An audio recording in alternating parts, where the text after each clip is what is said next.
Y2B Tamil channel நேயர்களுக்கு வணக்கம். விடாமுயற்சி ஒரு வழியாக ட்ரெய்லர் வெளியாயிடுச்சு. நீங்கள் தம்ப்நெயில்ஸே பார்த்துருப்பீங்க. விடாமுயற்சி பொங்கலுக்கு விடுதலை அப்படின்னு நான் போட்டிருப்பேன். ஏன் அப்படின்னா, உண்மையிலுமே அந்த படக்குழுவினர் அவ்வளோ விடாமுயற்சியாக முயற்சி எடுத்து இன்றைக்கி அந்த படத்தை இந்த அளவுக்கு கொண்டு வந்திருக்காங்க. முதல்ல சொல்லும்போதே மரியாதைக்குரிய அஜித்குமார் சார், நம்ம எல்லாருக்குமே தெரியும், தன்னம்பிக்கையோடைய அடையாளம். அவர் படாத கஷ்டமே கிடையாது. பல கஷ்டங்களுக்கு நடுவில் மிகப்பெரிய ஒரு உயரத்தை அவர் அடைஞ்சிருக்கார். அதுக்கப்புறம் மரியாதைக்குரிய மகிழ் திருமேனி சார், உங்களுக்கு எல்லாருக்கும் தெரியும், முன்தினம் பார்த்தேனே, அப்புறம் தடைகளை தகர்க்க, மிகாமான், தடம், கழகத் தலைவன் வரைக்கும் எல்லாமே அவ்வளோ அருமையான படம். குறிப்பாக சொன்னோம்னா கழகத் தலைவன், அந்த படம்லாம் கொண்டாட வேண்டிய படம்.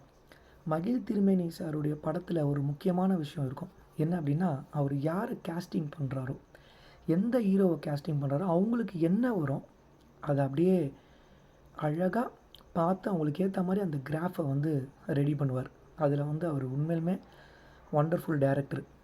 அது மட்டும் இல்லாமல் அவர் செல்வராகவன் சார்கிட்டையும் கௌதம் வாசுதேவன் சார்கிட்டையும் அசிஸ்டண்ட்டாக கூட அவர் வேலை பண்ணியிருக்கார்.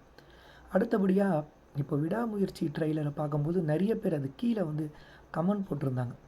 ஒருத்தர் சொல்லியிருந்தார், நான் ரெஸ்ட் ரூம் நைட்டு எழுந்து போகலான்னு போனேன், எதாச்சியாக ஃபோன் எடுத்து யூடியூப் பார்க்குறேன், ட்ரெய்லர் வந்திருக்கு அப்படின்னார். இன்னொருத்தர் சொல்லியிருக்காரு, ரொம்ப மாஸே இல்லாமல் ரொம்ப கேஷுவலாக ட்ரெய்லர் இருக்குது அப்படின்னு. அஜித் சாருடைய படம் அப்படின்னாவே அப்படி தான் இருக்கும்.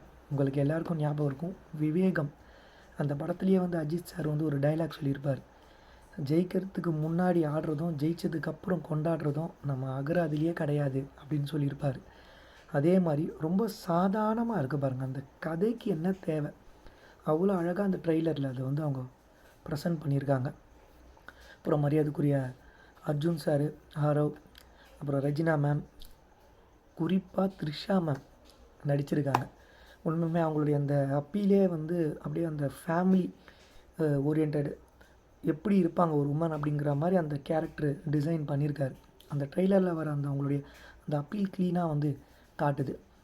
இன்னொரு விஷயம் சொல்லப்படுது என்னென்னா, இந்த ஹாலிவுட்டில் பிரேக் டவுன் அப்படிங்கிற ஒரு படம். அதாவது ஒரு மனிதர் காரில் போவார். போகும்போது போகிற இடத்துல திடீர்னு அவங்களுடைய ஒய்ஃப் மிஸ் ஆகிடுறாங்க. அங்கே அவர் ஃபேஸ் பண்ணக்கூடிய விஷயங்கள், அதை தான் படமாக பண்ணியிருக்காங்க அப்படின்னு ஒரு சில பேர் சொல்கிறாங்க. இன்னொரு விஷயம் சொல்லி ஆகணும், மரியாதைக்குரிய அஜித் சாரை பற்றி வராது விமர்சனமே கிடையாது இந்த படத்துக்காக. ஏன்னா ஒரு பத்திரிகையாளர் ஓப்பனாகவே யூடியூப்பில் சொன்னார், நீங்கள் அப்படி என்ன பண்ணிட்டீங்க அப்படின்னு அஜித்தை பார்த்து கேட்டார். நீங்கள் உங்கள் ஃபேன்ஸை பார்க்குறது கிடையாது, உங்கள் ஃபேன்ஸோடைய தொல்லைகள் இல்லாத இடத்துல தான் நீங்கள் ஷூட்டிங்கே வைக்கிறீங்க, குறிப்பாக பத்திரிகையாளர்களுக்கு நீங்கள் பேட்டியே தரது கிடையாது அப்படின்னு சொல்லி அவருடைய ஆதங்கத்தை கொட்டியிருப்பார். இதெல்லாம் காரணம் என்ன அப்படின்னு நீங்கள் பார்த்தீங்கன்னா, ஒரு காலத்தில் அஜித் அவர்கள் பத்திரிகையாளர்களை சந்திச்சிருக்காரு, அப்புறம் ஃபேன்ஸை பார்த்துருக்காரு. பட் ஆனால் குறிப்பாக மரியாதைக்குரிய ரஜினி சார் அவருடைய அட்வைஸ் தான்.